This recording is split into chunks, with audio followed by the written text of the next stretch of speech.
సంకట దుఃఖములెల్లా తీరిపోయేగా, నశింపజేయు దూత నన్ను దాటిపోయేను, నశింపజేయు దూత నన్ను దాటిపోయేను. విలువైన గొర్రె పిల్ల రక్తము ద్వారా, విలువైన గొర్రె పిల్ల రక్తము ద్వారా కలిగి ఉన్న రక్షణలో దాగియుంటిని, కలిగి ఉన్న రక్షణలో దాగియుంటిని. నా సంకట దుఃఖములెల్లా తీరిపోయేగా, నశింపజేయు దూత నన్ను దాటిపోయేను, నశింపజేయు దూత నన్ను దాటిపోయేను.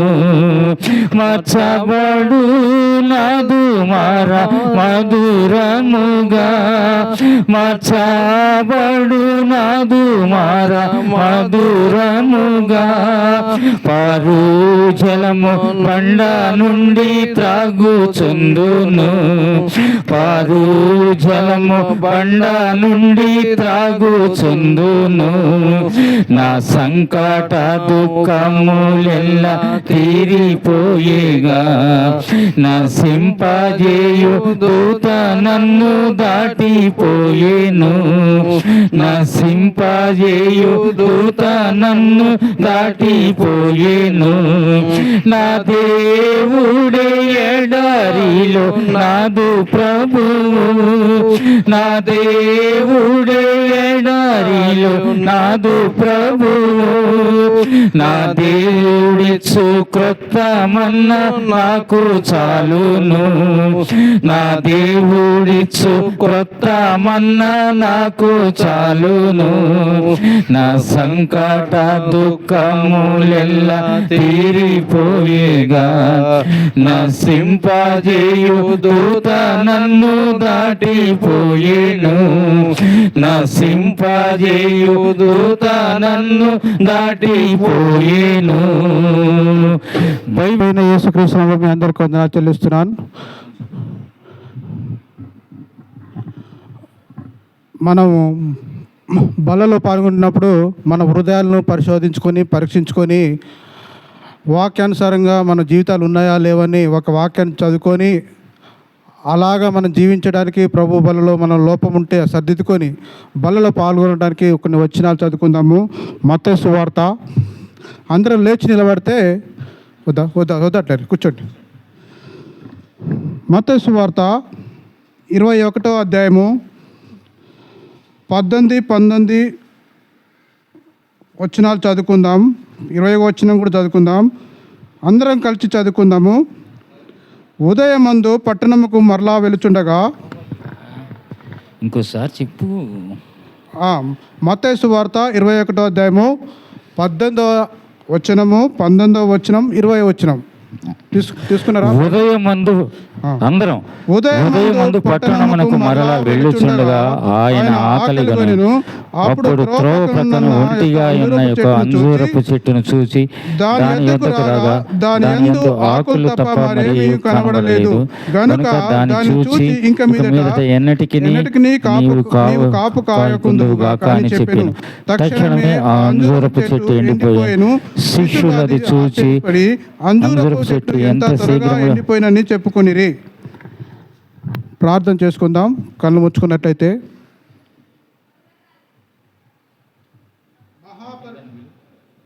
మహాపరిశుద్ధుడా, దయగల తండ్రి, స్తోత్రం నైనా.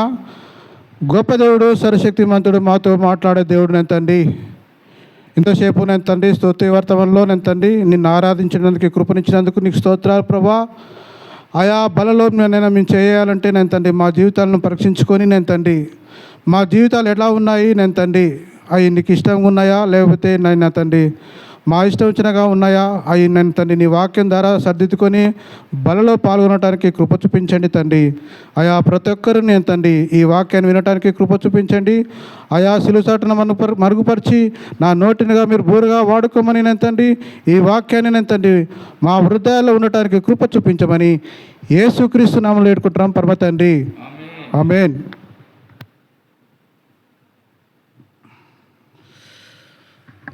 వాక్య భాగం మనం చదువుకున్నాము. మత్తయి సువార్త 21వ అధ్యాయము 18, 19, 20 వచనాలు. వాక్యాన్ని చూడాలి, ఎందుకంటే వాక్యం చూడకుండా అర్థం కాదు.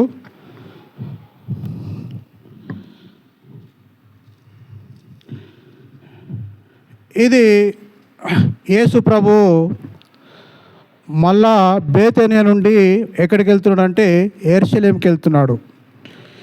దీని ముందు ఒకరోజు ఆదివారము, మట్టల ఆదివారము.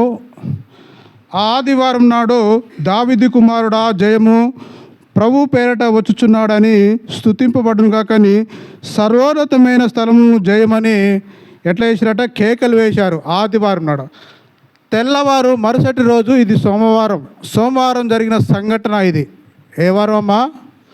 సోమవారం జరిగిన సంఘటన. మళ్ళా బేతేనే నుండి ఎక్కడికి వెళ్తున్నాడంటే యెరూషలేముకి వెళ్తున్నాడు. ఒక్కడే వెళ్తున్నాడంటే ఒక్కడు కాదు, ఆయనతో పాటు ఎవరు చెప్పాలే, శిష్యులు కూడా వెళ్తున్నారు. ఆయనతో పాటు శిష్యులు వెళ్తున్నాడు. ఎక్కడికి వెళ్తున్నాడు అంటే యెరూషలేముకి వెళ్తున్నాడు. బేతేనే నుండి ఎక్కడికి వెళ్తున్నాడు? యెరూషలేముకి వెళ్తుండగా, చాలా జాగ్రత్త వినాలి. అయితే వెళుతుండగా దారి పోతుంటే ఒక త్రోవల ఏం చెట్టు ఉందట? అంజూరపు చెట్టు. ఏముందమ్మా? అంజూరపు చెట్టు ఉన్నది. చూసారా ఎప్పుడన్నా అంజూరపు చెట్టుని చూసారా? తిన్నావా పండుని? గుడ్. నేను చూడలేదు, తినలేదు, నాకు రెండు లేదు. అంజూరపు చెట్టుని చూసిండట. ఎవరు చూసిరు?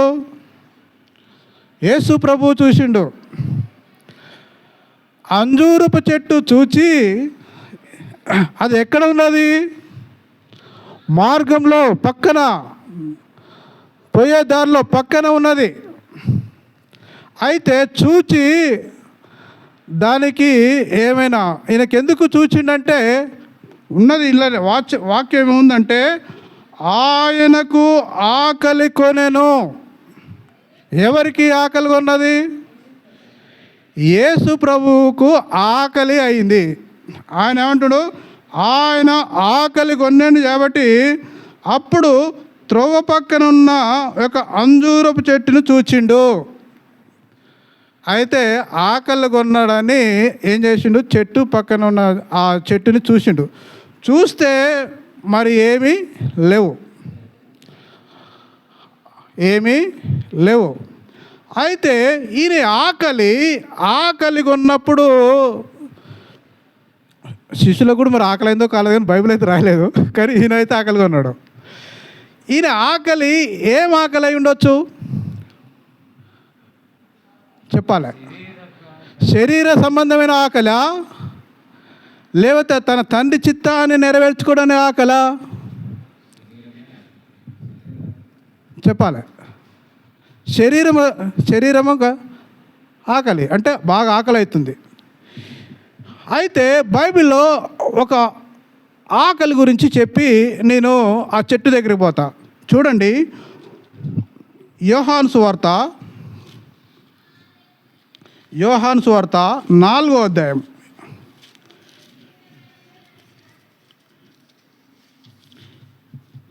యోహాను సువార్త 4వ అధ్యాయము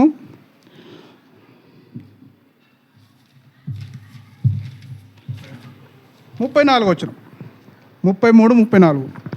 శిష్యులు ఆయన భుజించుటకు ఎవడైనా నేను తెచ్చినేమో అని ఒకరితో ఒకడు చెప్పుకొనిరి.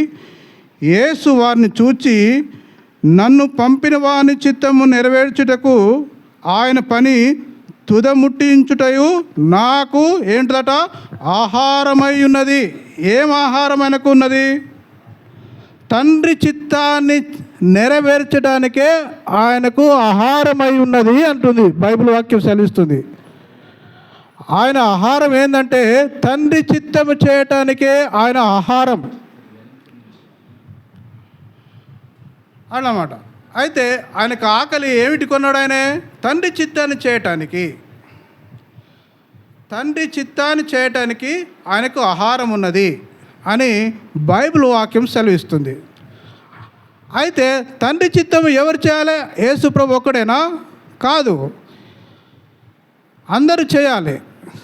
ఇప్పుడు అంజూరపు చెట్టు కాడ పోయిండండి, ఆ అంజూరు చెట్టు కాడ కాయలు లేవు. అయితే ఆయన ఆకలి కొన్నది. ఆయన ఆకలి ఏంటంటే ప్రభువుని చిత్తాన్ని దేవుని చిత్తాన్ని చేయవలసినదే ఆయనకు ఏందట? ఆహారమై ఉన్నది అంటుడు. పోయి ఆహారం ఏం చేసిండంటే ఇక పోయిండు ఆ చెట్టు దగ్గరికి. ఆ చెట్టు ఎక్కడ ఉంది? త్రోవ పక్కన ఉన్నది. ఆ చెట్టు తోటలో లేదు. ఒక చెట్టు అంజూరపు చెట్టు ఒక కాడ ద్రాక్ష చెట్ల మధ్యలో కూడా ఉన్నది. ఇంకో అధ్యాయం ఉన్నది. నేను దాని గురించి ఆ చెట్టు గురించి చెప్తాను. ఈ చెట్టు ఎక్కడుంది? త్రోవ పక్కన ఉన్నది. ఇది ఎవడు పెట్టిన చెట్టు కాదు. దానికి కంచె లేదు, దానికి నీరు పోసేవాడు లేరు, దానికి ఎరువు వేసేవారు లేరు. కానీ ఏమి లేవట? కాయల్లవు. చెట్టు సాధారణంగా ఒక 25 ఫీట్లు పొడుగు, ఒక 20 ఫీట్లు సాధారణంగా ఉంటుందట. పండితులు అనే మాట అది. అయితే ఆ ఆకులు పెద్దగా ఉంటాయట, కాయలు చిన్నగా ఉంటాయట. అయితే ఆ ఆకులు పచ్చగా ఉంటాయట. ఏ చెట్టు? అంజూరపు చెట్టు ఆకులు పచ్చగా ఉంటాయట, మందం ఉంటాయట. కానీ అది చాలా నీడనిస్తుందట. కానీ ఆ చెట్టుకు ఆకులు లేవు, ఆ చెట్టుకు పళ్ళు లేవు. అయితే ఆ చెట్టు త్రోవ పక్కన ఉన్నది. దానికి నీరు పోసిన వారు లేదు, దానికి కంచె లేదు, కాపుదల లేదు, దానికి ఎరువేసేవారు లేరు. దానికి మాత్రమే ఏం లేవట? కాయలు లేవట. కాయలు లేవు. ఆ చెట్టుకు సాదృశ్యం ఏంటంటే ఒక విశ్వాసి లేకపోతే ఇజ్రాయెల్ ప్రజలు. అయితే ఆ చెట్టుని గురించి కొన్ని మాటలు మనం నేర్చుకోవాలి. ఎందుకంటే ఆ చెట్టుది ఎట్లా ఉంది? ఎలా ఉంది? దేనికి గుర్తు చెప్పండి? విశ్వాసికి గుర్తు. ఆ చెట్టు దేనికి గుర్తు? విశ్వాసులకు గుర్తు, విశ్వాసకి గుర్తు. ఆ చెట్టు త్రోవ పక్కన ఉన్నది. కానీ త్రోవ పక్కన ఉన్నవారు వాళ్ళు ఏంది? త్రోవ పక్కన ఉండి వాళ్ళు ఏం చేస్తారు? సంఘంలో వస్తలేరు. అంటే దాన్ని ఏంటంటే ఒక క్రమం అనేది లేదు. ఆ చెట్టుకు ఒక కంచె లేదు, దానికి ఒక ఎరువు వేయటానికి అది లేదు. ఎందుకంటే త్రోవ పక్కన ఉన్నది. అంటే నా ఇష్టము నా జీవితం అన్నట్టుగా ఉన్నది చెట్టు. ఒకరు చెప్తే వినే పరిస్థితి లేదు. కానీ మనం కూడా ఒకరు చెప్తే ఎందుకు సంఘానికి రాలేవంటే నా ఇష్టం అంటాడు. ఎందుకురా నువ్వు ప్రార్థనకు రాలేదు ఆదివారం అంటే నా ఇష్టం, నేను ఒక పని మీద పోతున్నాను. ఆయనకు ఆదివారం నాడే పని ఉంటుంది, ఇంకా మిగతా రోజు ఇంట్లోనే వండుకుంటాడు. సోమవారం నుంచి శనివారం దాకా ఇంట్లో వండుకుంటాడు, ఒక ఆదివారం నాడు పని పెట్టుకుంటాడు. అర్థమైందా? అందుకనే ఇది ఎట్లుందట? త్రోవ పక్కనున్న చెట్టు. ఏం చెట్టు అమ్మా ఇది? త్రోవ పక్కన చెట్టు. ఆ చెట్టు ఎలా ఉంది? పైకి భక్తిలాగా ఉంటుంది, వేషధారణగా గుర్తుకుంది. ఎలా ఉంది? వేషధారణ. ఆయనకి అబ్బో మన కొత్త వ్యక్తులను చూస్తే అబ్బో ఈయన ఎంత ప్రార్థన పరుడు, ఎంత వాక్యానుసారంగా ఉందో చూస్తాము. తర్వాత పాస్టర్ గారు కొద్దిగా ఒక పాట పాడి ఒక వాక్యం ప్రార్థన చేయంటే అమ్మో నేను చేయను అంటాడు. అయితే ఎలా ఉందట? వేషధారణకు గుర్తు, పైకి భక్తిగా ఉన్నది. చూడండి, ఒక వచనం చూపిస్తా.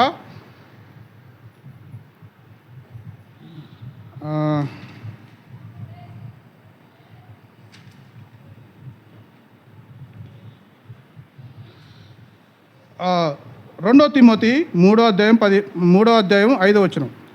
2 తిమోతి 3వ అధ్యాయము 5వ వచనం. పైకి భక్తి గల వారి వలె ఉండి దాని శక్తిని ఆశ్రయించని వారినై ఎందురు. ఎలా ఉన్నారట?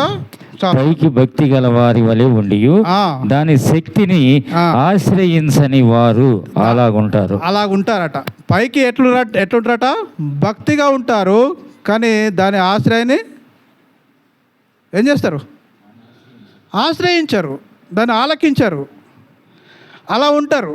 కానీ మనం అలా ఉండొద్దండి, ఆ చెట్టులాగా మనం ఉండొద్దు. ఎందుకంటే భక్తిలాగా ఉండాలంటే మనం ప్రార్థించే వారికి ఉండాలి, వాక్యం చదివేవారికి ఉండాలి, కుటుంబంలో ప్రార్థన చేసుకునే వారికి ఉండాలి, సంఘంలో అందరితో సహవాసం కలిగి ఉండాలి. ఎలా ఉండాలి? సహవాసంతో ఉండాలి. ఒక ఒక ఏమైనా మాటలు అర్థం కాకపోతే దైవజనుని అడిగేవారికి ఉండాలి, ఉపవాస ప్రార్థనలో పాల్గొనాలి. కానీ ఈ చెట్టు ఎలా ఉందంటే ఆకులతో, అంటే మంచిగా పచ్చదనంగా, మంచిగా అది పచ్చదనంగా చూస్తానికి ఒక ఇంపైనగా ఉంటుంది. కానీ ఈ చెట్టు కానీ ఏం లేవట, కాయలు లేవు. అయితే పైకి భక్తిగా ఉన్నది ఈ చెట్టు, కానీ ఈ చెట్టు ఎట్లా ఉంది? పైకి భక్తిగా ఉన్నది. ఒక చెట్టు చూడండి, ఇంకో చెట్టు ఉంటుంది, అంజూర చెట్టు చూడండి. లూకా సువార్త 13వ అధ్యాయము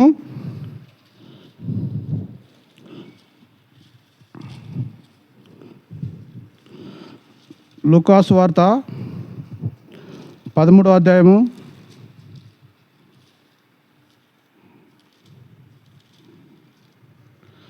6 నుంచి 9 వచనాలు చదువుతా చూడండి. లూకా సువార్త 13వ అధ్యాయము 6 నుంచి 9 వచనాలు చదువుతా. మరియు ఆయన వారితో ఈ ఉపమానం చెప్పెను. ఒక మనుషునికి ద్రాక్ష తోటలో అంజూరపు చెట్టు ఒకటి నాటబడి ఉండెను. అతడు దాని పండ్లు వెదక వచ్చినప్పుడు ఏం లేదట, ఏమీ దొరకలేదు. కనుక అతడు, ఇదిగో 3 ఏళ్ల నుండి నేను ఈ అంజూరపు చెట్టును పండ్లు వెదక వచ్చుచున్నాను, కానీ ఏమీ దొరకలేదు.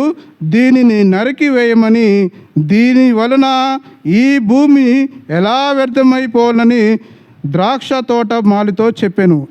ఎన్నేళ్ల నుంచి ఎతుకుతున్నాడట?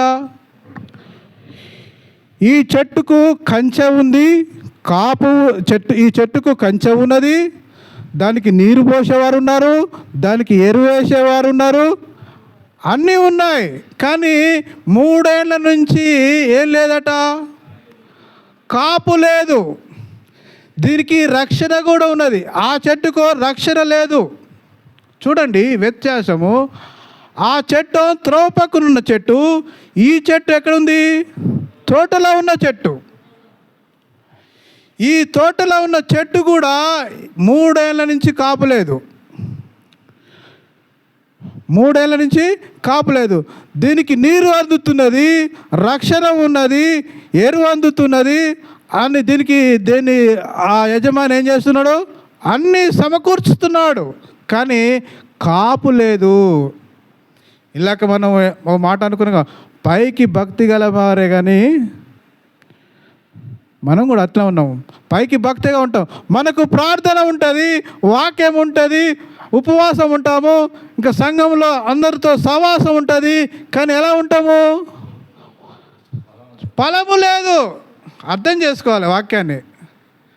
అన్నీ ఉంటాయి, పాస్టర్ ఉంటాడు, పాస్టర్ ఉంటాడు, విశ్వాసులు ఉంటారు, సంఘం ఉంటుంది, ఉపవాస ప్రార్థనలు ఉంటాయి, వాక్యం ఉంటుంది, ఆరాధన ఉంటుంది, కానీ ఏముండదు? ఫలాలు లేవు, ఫలాలు లేవు. వాక్యం అంటే ఏంది? ఎరువు లాంటిదే కదా. ప్రార్థన అంటే కాపుదల కంచె లాంటిదే కదా. అన్నీ ఉంటాయి, కానీ ఏముండదు?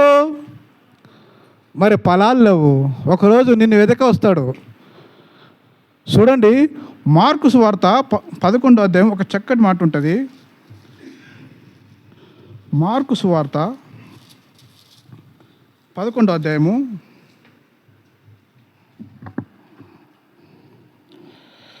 13వ వచనం.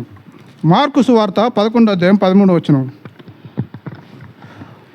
ఆకులు గల ఒక అంజూరపు చెట్టును దూరంగా నుండి చూచి దాని మీద ఏమైనా దొరుకునేమని వచ్చాను.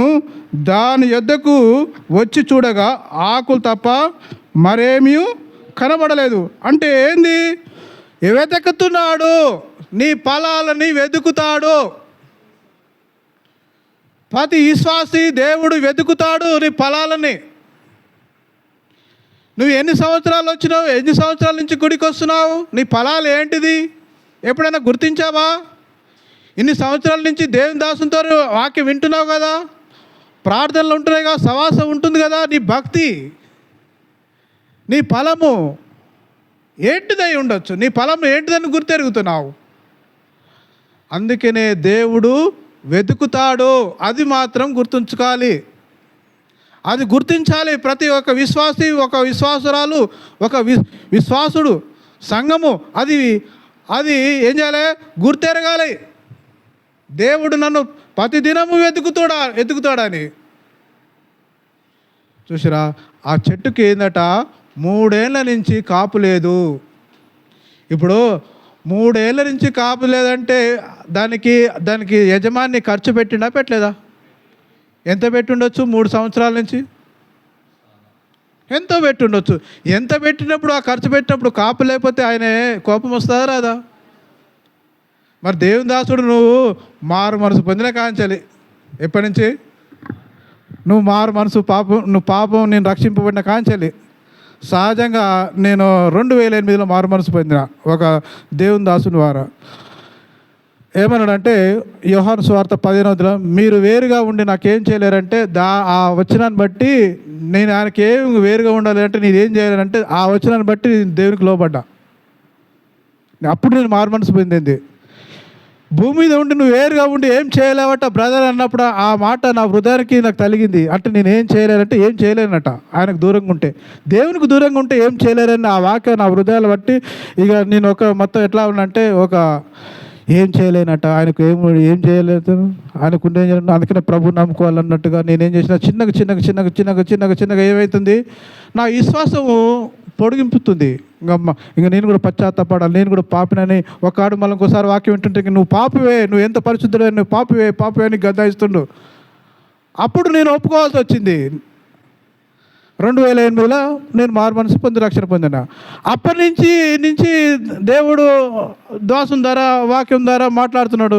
నీ ఫలాలు ఏంటి అంటే నిజంగా నా దగ్గర ఏం ఫలాలు ఉన్నాయి? ఏమి లేవు. నా ఫలాలు ఏంటి? ఏం ఫలాలు ఉన్నాయని అప్పుడు నేను మళ్ళీ గుర్తు తిరిగాను. ఏం ఫలాలు ఉన్నాయి? నువ్వు ఇన్ని సంవత్సరాల నుంచి దేవుని సంఘానికి వచ్చిస్తున్నావు కదా, దేవుని దాసునితో మాట్లాడుతున్నావు కదా, సంఘంలో సహవాసంగా ఉంటున్నావు కదా, నీ ఫలాలు ఏంటి? ఏం ఫలాలు ఉన్నాయి? కానీ ఈ చెట్టుకు ఆకులు తప్ప మరొకటి ఏమి లేదు. చిన్న పూత లేదు, కాయలు లేవు, ఏమి లేదు. దేవుడు నీ గురించి వెతకాలన్నప్పుడు ఏమి ఉంటాయి? ఏం ఫలాలు కలిగి ఉంటావు? ఈరోజు వెతకగలుగుతాడేమో ఈ రాత్రి, లేదా ఈ ఉదయమే, ఈ మధ్యాహ్న సమయంలో దేవుడు వెతికినప్పుడు నీ దగ్గర ఉన్న ఫలాలు ఏంటి అని నువ్వు ఏం తీసేయగలుగుతావు? ఏమి ఇవ్వగలుగుతావు? కానీ ఇది మనం ఎంతైనా ఆలోచన చేయవలసింది. అదే చూడండి, లూకాసు వార్తల 13వ అధ్యాయము, మళ్ళా రండి.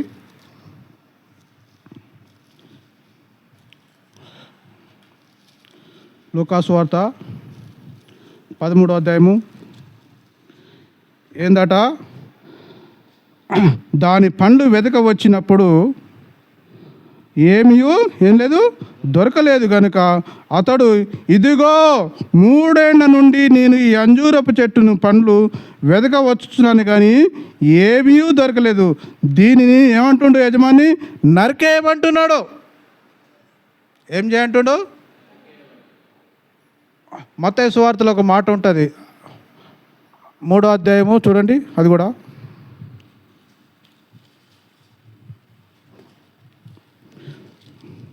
3వ అధ్యాయము 10వ వచనం. ఇప్పుడే గొడ్డలి చెట్ల వేరున ఉంచబడి ఉన్న గనుక, గొడ్డలి చెట్ల వేరున ఉంచబడి ఉన్నది కనుక మంచి ఫలము ఫలింపని ప్రతి చెట్టును నరకబడి అగ్నిలో వేయబడును. ఎక్కడేస్తారటమా? అగ్నిలో వేస్తారట. ఎందుకంటే ఏం లేవు, చెట్టుకు ఫలాలు లేవు. అది భూమి వ్యర్థమైపోతుందట. ఆ చెట్టు వల్ల భూమి వ్యర్థమైపోతుంది. ఆ చెట్టు వల్ల వేరే చెట్లకు ఆయాస్కరమవుతుంది. అంటే ఆ చెట్లు ఏం చేస్తుంది? వేరే చెట్టును ఏం చేస్తుంది? కృంగదీస్తుంది, నాశనం చేస్తుంది, అన్నీ చేస్తున్నాడు. దానికి ఆ తోట చుట్టూ కంచె ఉన్నది, కాపుదల ఉంది, రక్షణ ఉంది, కానీ ఫలాలు లేవు. మనం కూడా సంఘంలో రక్షింపబడ్డామా పర్లేదా? మనకు రక్షణ ఉంది, దైవజనుడు ఉన్నాడు, విశ్వాసులు ఉన్నారు, అందరూ ఉన్నారు, ప్రార్థన చేసేవారు ఉన్నారు, అందరూ ఉన్నారు. కానీ మనలో ఫలాలు లేవు. అన్నీ ఉన్నాయి కానీ మనలో ఫలింపలేక ఉంటున్నాం. ఎలా ఉంటున్నామా? ఫలింపలేక ఉంటున్నాం. కానీ ఆయనకు ఆకలిగా ఉన్నది. ఆ త్రోవ పక్కన చెట్టు ఉన్నది, దాన్ని చూడవచ్చినప్పుడు దానికి కాయలు లేవు. ఆకులు అయితే నిగనిగలాడుతున్నాయి, చూడటానికి ఇంపుగా ఉన్నది చెట్టు, పైకి భక్తిగా ఉన్నది, అంత వేషధారణగా ఉన్నది. కానీ మనం అలా ఉండొద్దమ్మా, మనము అలా ఉండొద్దు. ఏమంటుండో చూడండి, లూకాసు వార్తలో ఇంకో మాట ఉంటుంది.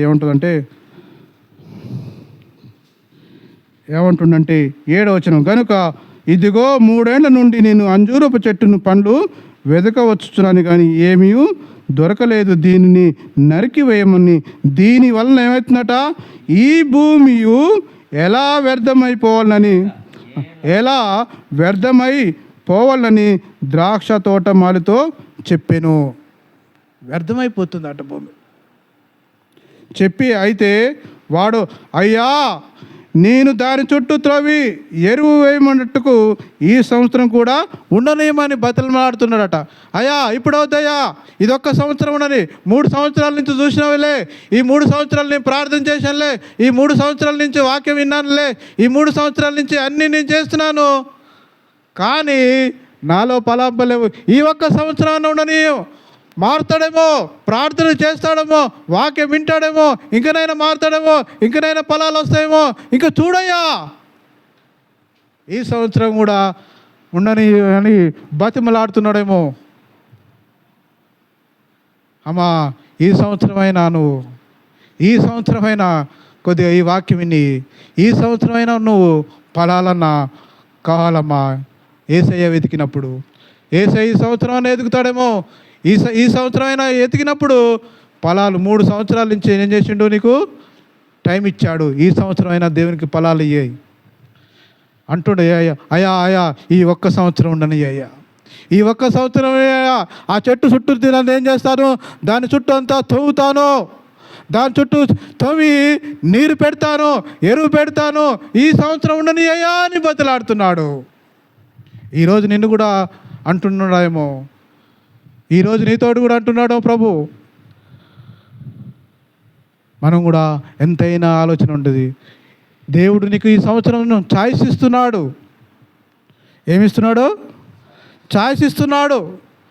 ఈ 3 ఏళ్ళ నుంచి ఫలింపలేకుండా ఉన్నాము అని ఈ సంవత్సరం ఛాయిస్ ఇస్తున్నాడు. ఇంకనైనా నువ్వు పశ్చాత్తాపడి, ఇంకనైనా నువ్వు ప్రార్థనలో కొనసాగి, ఇంకనైనా నువ్వు భక్తిలో పెంచుకొని, ఇంకనైనా నువ్వు దేవుని ఆరాధించేవారుగా, ఇంకనైనా నువ్వు పశ్చాత్తాపడి, ఇంకనైనా అయ్యా నేను ఇన్ని సంవత్సరాల నుంచి నేను మారు మనసు పొంది రక్షణ పొందిన కాంచెల్లి అయ్యా నీకు ఫలాలు ఇవ్వలేకపోతున్నాయ్యా, నా జీవితాన్ని మార్చాను నన్ను అంటే మేము ప్రార్థన చేయడానికి ఈ సంవత్సరం నీకు ఛాయిస్ ఇస్తున్నాడు. ఈ సంవత్సరంలో ఛాయిస్ ఇస్తున్నాడు. ఛాన్స్ అమ్మ, సమయం ఇస్తున్నాడు. ఈ సంవత్సరం నువ్వు సమయం ఇచ్చినప్పుడు నువ్వేం చేయాలి? మారాలి. అప్పుడు ఆయన ఏమంటుండంటే అయ్యా ఈ సంవత్సరం దాని చుట్టూ ఏం చేస్తాడట? త్రోవి ఎరువు వేయడానికి ఈ సంవత్సరం ఉండనేమో అని ఏం చేస్తుండు, ఇది ఫలించినా సరే లేని ఎడలు ఏం చేస్తాడట? నరికి వేస్తాడు. ఈ సంవత్సరం మనం ఫలించకపోతే దేవునికి ఇంకా కోపం తెచ్చేవారికి ఉంటామేమో కానీ దేవునికి కోపాన్ని రేపకమ్మా. ఈ సంవత్సరం నువ్వు ఫలించు. నువ్వు సంఘంలో ఇంక ఎదుగుతూ, సంఘంలో ఆత్మీయంగా ఎదుగుదు, సంఘంలోకి బలపడు, వాక్యం ద్వారా బలపడు, ప్రార్థన ద్వారా బలపడు, ఉపవాసం ద్వారా బలపడు. ఆయనకి ఇష్టం, ఆయన వేదిక వచ్చినప్పుడు ఆ పనులు ఇవ్వు. ఆయన ఆకలి తీరుతుందేమో. ఆయన వెతుకుతున్నాడు. ఆ కమ్మ వెతికాడు, ఈ కమ్మ వెతికాడు. ఒక్కటి పచ్చతరంగా ఉండి ఉంటుండొచ్చులే అని వెతికాడు కానీ తీరా దగ్గరికి వచ్చి ఎతికినప్పుడు ఒక్క కాయగా దొరకలేదు, ఒక పిందె దొరకలేదు, ఒక పూత లేదు, ఏమీ లేదు, కానీ ఆకులు మాత్రం ఉన్నాయి. ఈరోజు ఈ వాక్యం ద్వారా నువ్వు కూడా నీ పనులు నువ్వు గుర్తెరగకపోతే, ఇన్ని సంవత్సరాల నుంచి నువ్వు భక్తితో ఉన్నావు, ఇంకా నువ్వు నాలో ఫలాలు లేవని నువ్వు అనుకుంటే ఈ సంవత్సరం నీకు కూడా సమయం ఇస్తున్నాడు.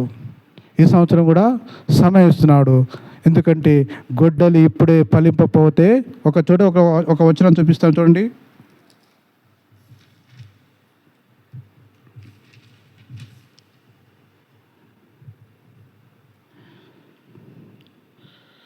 మత్తయి సువార్త 7వ అధ్యాయము 19వ వచనం.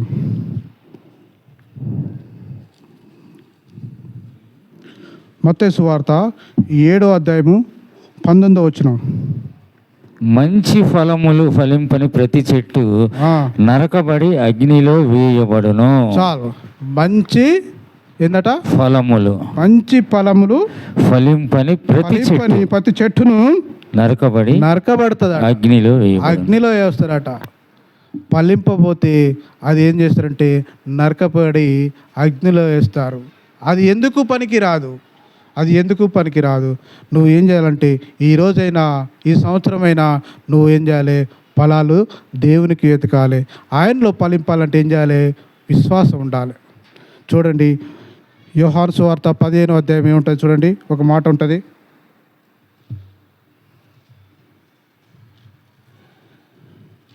యోహాను సువార్త 15వ అధ్యాయము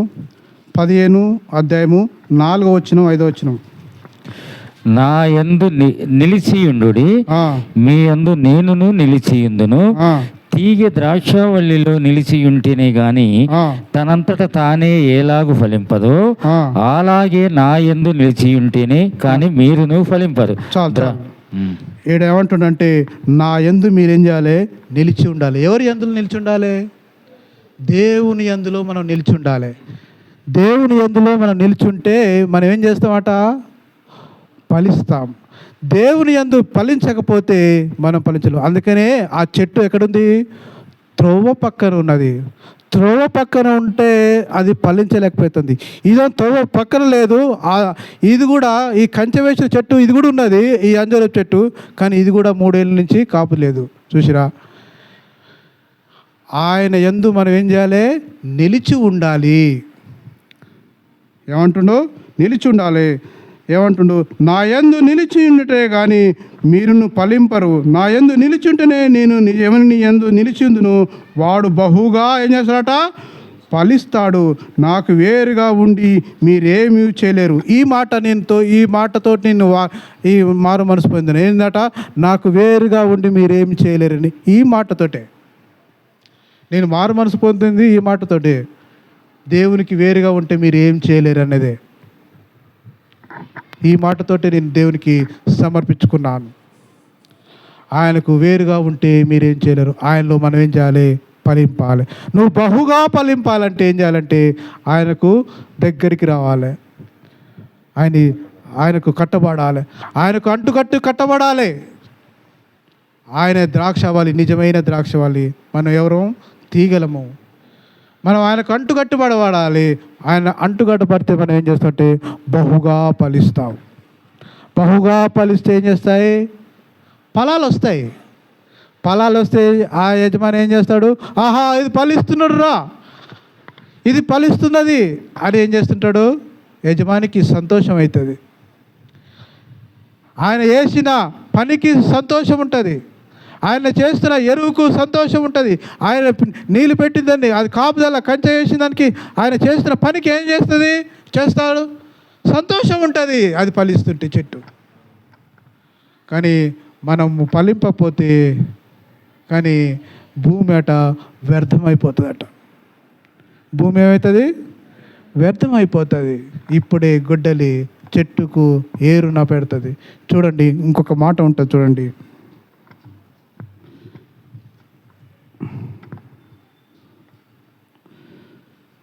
మార్కు సువార్త 11వ అధ్యాయము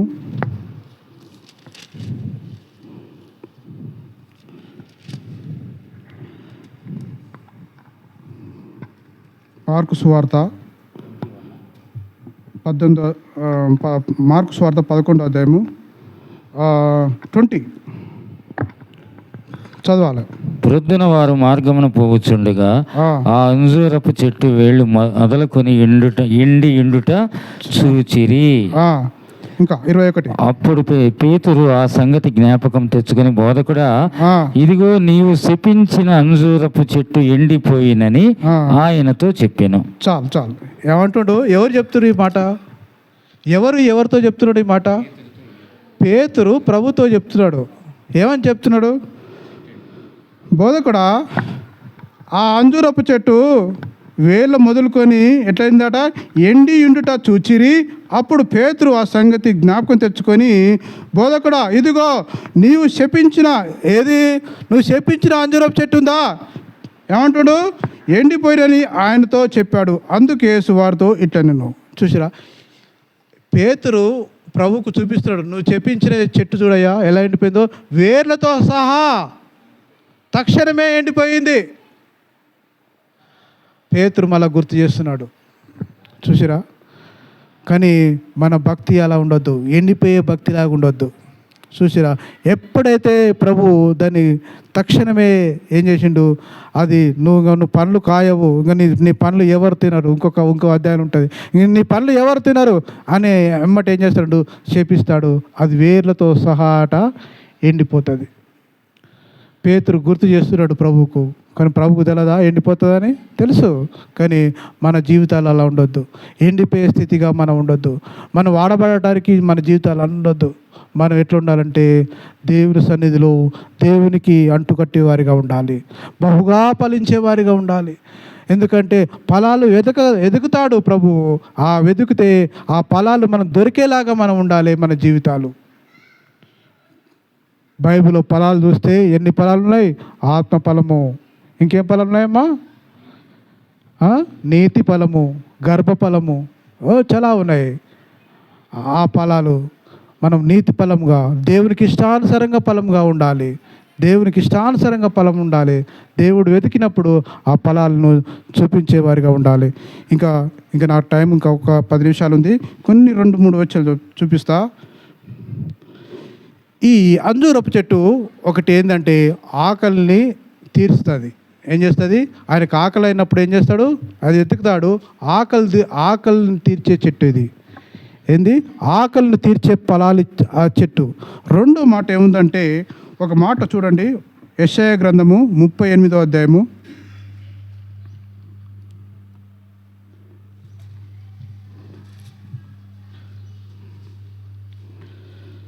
38:21.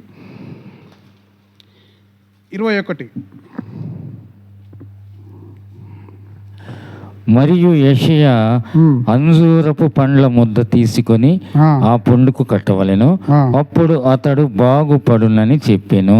చాలు. ఇక్కడ ఎవరంటే హిజ్కియా ఏమైందంటే, ఆయనకు యెషయా అంజూరపు పండు యొద్ద తీసుకొని ఆ పండ్లకు కట్టవలను. దేనికి అంటే, ఆయన బాగు చేయాలంటే ఆయన కురుపులు ఉంటాయి కదా, ఆ కురుపుల మీదట ఆ పండ్లు పెడతాడట, బాగుపడతాడట. ఎవరు? హిజ్కియా బాగుపడతాడు. హిజ్కియా నేను యెహోవా మందిరంకు పోయినప్పుడు గుర్తేమని అడిగినప్పుడు, అయితే హిజ్కియా మరణకరమైన వ్యాధి వస్తుంది చూసినావు, ఆ వ్యాధి ఆ యెషయా ఆ పండ్ల ముద్దట అది బాగు చేసే లక్షణాలు ఉంటుందట. దేనికి? అంజూరపు పండ్లకు. కానీ ఆ అంజూర పండ్లకు అంత శక్తి ఉంటుంది. అంటే స్వస్థపరిచే పండ్లవి, మనిషిని బాగా చేసే పండ్లవి. యేసయ్యకు ఆకలి తీర్చడానికి కూడా ఉంటుంది, ఈడైతే స్వస్థపరచడానికి కూడా ఉంటుంది. కానీ మనం అలా ఫలించేవారిగా ఉండాలి. కానీ ఆకలిని తీర్చే చెట్టు ఆకలిని ఏంటంటే తీరుస్తుంది. ఆ పండ్లని తింటే మాధుర్యం ఉంటుందట. కానీ ఇది కూడా ఈ స్వస్థపరిచి, అంటే ఈ పండ్లు ఆ గాయాల దగ్గర పెడితే అవి స్వస్థత పొందుతాడట మనిషి. అలాంటి లక్షణాలు, అలాంటి గుణం ఉంటుంది ఆ పండ్లకు. చూడండి, అలా ఉండాలి. మనం కూడా ఎలా ఉండాలంటే ఫలించే వారిగా ఉండాలి. మనం ఫలించే వారికి ఉండాలి. అది చెట్టు ఎట్లా ఉండాలంటే ఆ ద్రాక్ష వల్లి ఎవరు? యజమానుడు. మనం తీగలము. ఆయన కంటు కట్టుకొని ఉంటే మనం బహుగా ఫలిస్తాం. ఆయనకు వేరుగుంటే నువ్వు ఫలింపవు. ఆయనకు వేరుగుంటా నువ్వు ఫలించలేవు. ఆయన నంటుకట్టుగా ఉండాలి. మనం బహుగా ఫలించాలంటే ఆయన కంటు కట్టుకొని ఉండాలి అని వాక్యం సెలవిస్తుంది. ఒక మాట చెప్పి నేను ముగిస్తాను. ఇర్మియా గ్రంథము 24వ అధ్యాయము 5వ వచనం.